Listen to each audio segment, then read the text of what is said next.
Next question, why did you start paying your kids to read?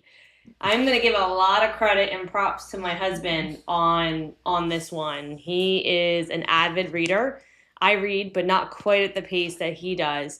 But I think early on we realized that a lot of our mentors come from the pages of the books that we read. And we learned a lot in business and faith, history, all of those things. And so we wanted to expose our kids at a much earlier age with building that muscle and love for reading. Next question from the Fox. Do you have any rules around what qualifies as a complete read? So overall, pretty simple steps. Obviously, the first one is you actually have to complete the book. Have a simple, just one page, like Google Doc that they fill out and attach to the sheet to be read. There's not really much qualifiers other than like we want your takeaways, what stood out to you, what you want to implement. Sometimes they go well over that if a book really stood out to them, especially our daughters. I've gotten, 3 pages, 5 pages before of a book that really they just were like drumming away at the keyboard and going to their takeaways.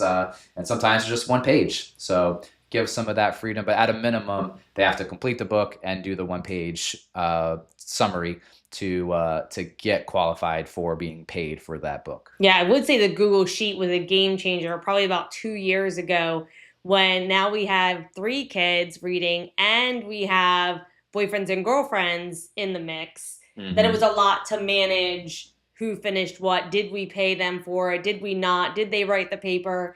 Started off with just talking about some of the books. It was a short list. Then I had a on the notes app on my iPhone, I just had a list that I shared with them. But then, like Christy said, I started to get a little bit unwieldy with tracking and figuring out who read what book. So yeah. That's helpful. All right, next question. Do you require them to read physical books, or do audiobooks or ebooks count too? They can do Audible or physical books, and we do have a library, of books that we do have on physical, and then I have lists in Audible that are broken down by the different categories as well. So not only do we have the sheet, we have the books on Audible, and we have physical books. Either one works. Pros and cons to each, and they do have a mix. I would say primarily our son, I think he almost does exclusively Audible. Our girls like mix it up some. I think they've started to lean towards Audible a little bit, but still mix in some physical books as we have them. Our middle daughter, our 15-year-old, she really likes to highlight and tag, and so she'll take one of my books and have all these little like index stickies that she uses to like mark pages and highlight. So that's fun. So there is a mix, and we do allow both pros and cons for sure. So you can decide what that looks like for you. If you want to make sure they're reading physical books only, that's your call. Do what works for you and for your family, but we have a mix. They've gotten really smart with this too, and I give them credit because I'm like, that's really working your time and money. But in particular, our son and our youngest daughter, they love to listen to audiobooks while doing other jobs. So we have a few Airbnbs that are close by. And so on occasion, our daughter will clean one for a turnover. Our son might do some power washing. And so for them, while they're doing that job that they're getting paid to do, if they can also listen to an Audible while doing that job, they feel that much more productive. Compound effect. They're compounding the money that they're earning. And so that's been fun to see them, like, as they're reading financial books, like their thought process on how they're earning money has definitely shifted. So the audiobooks allow them to double earn at times. All right, so next question from the Fox.